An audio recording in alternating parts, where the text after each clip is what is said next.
It is time for your Walking Dead Season 1 deaths ranked from worst to best. It's a great show. It's a great list. Not Isney with 5 characters, 5 D+ players at that, and we're kicking off with the worst. We're kicking off with Jackie. She's decided to stay behind because I wanted the easy way out. Down now. No easy way out, man. I'd have paid money for Drago to punch her head in, but we didn't get that. We got Edwin looking at her, holding her hand, even though he pretended he knew her for about 2 decades. And he's like, oh fuck, I didn't even know she existed till she was the only one to stay behind. Her death sucked. She jobbed out. T-Dog didn't want to be the only black guy left in the group. No one cared when she died. In Season 2, does she even get a mention? Does anyone care that she's there? Dale completely blanks her. He's like, Andrew, you need to come. Doesn't even acknowledge she's in the room. She sucked. We move on to number 4. Any problems with that? Well, in fairness, Carl actually, when given the list of names that they could call his sister, he said Jackie. Imagine actually wanting to call your sister Jackie, a bum, a dishwasher, who stayed behind because there was no more dishes to be cleaned. What? I do recall her complaining about the distribution of the workload back at camp, so... Aye, well, you know what? Ed should have slapped the head off her as well, like... Anyway, though, coming in at number 4, a guy got a great ending. He made peace with it. He knew it was coming. It had to be done. Edwin Jenner. You know, Rick came in, but an hour later... Dr. Edwin Jenner. Doctor Rick Assonomics. Rick came in, an hour later, Edwin's up his ass. Yeah, brother, you know, we're all infected. I mean, what is it? Why was Rick... Is he at this point? Rick's not even the leader. He's like, you know, it's a democracy. So why was Edwin only telling Rick? I don't get that to this day. Why didn't other members of the group know? Come on, tell me. He was de facto leader. Nah, man, I'm not. Nah, he could have just told them all.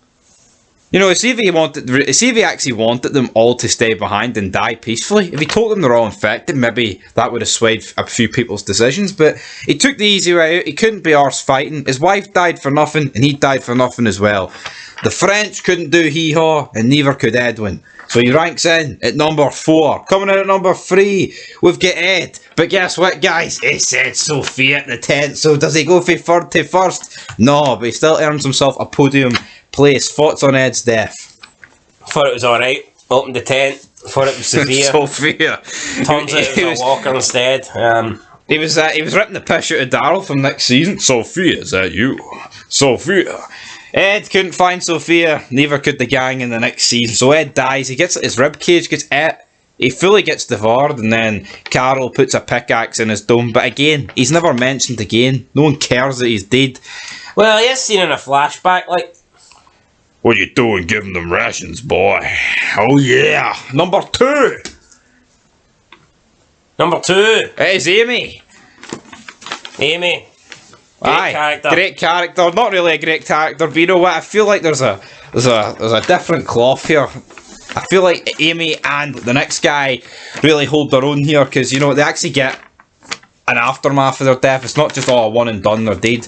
It's the next morning. There's a nice wee tie back to the safety reference from episode 2, I believe. I know how the safety works. I know how it works. Would have been funny if she didn't know how it works though, but again, I felt like with this, it's like, hold on here, with a ticking time bomb, Amy's about to turn by Andrew, and the group's just sitting there like, well, it's alright. I know it's Rick... really not, because Rick tries to go and, you know, dissolve the situation, like, but obviously... Diffuse? Dissolve? I don't care.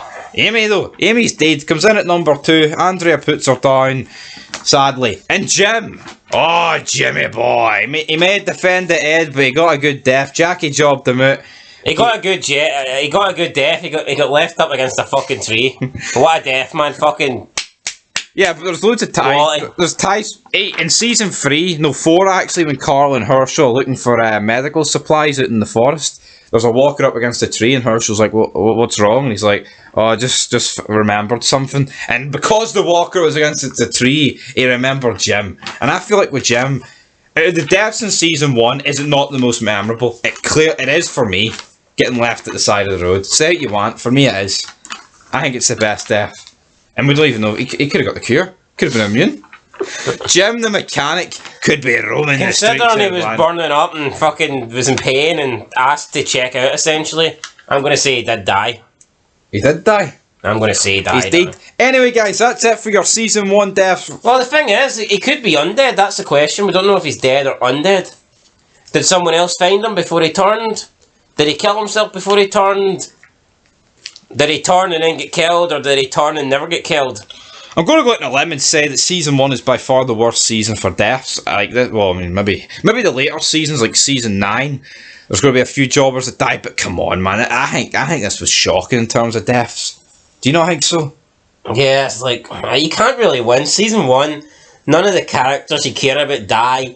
Season 2, the characters that you do care about and you don't want to die end up dying. It's like, you know, what can you do? It's a shame, guys, but The Walking Dead, that's some alright. It really is a shame.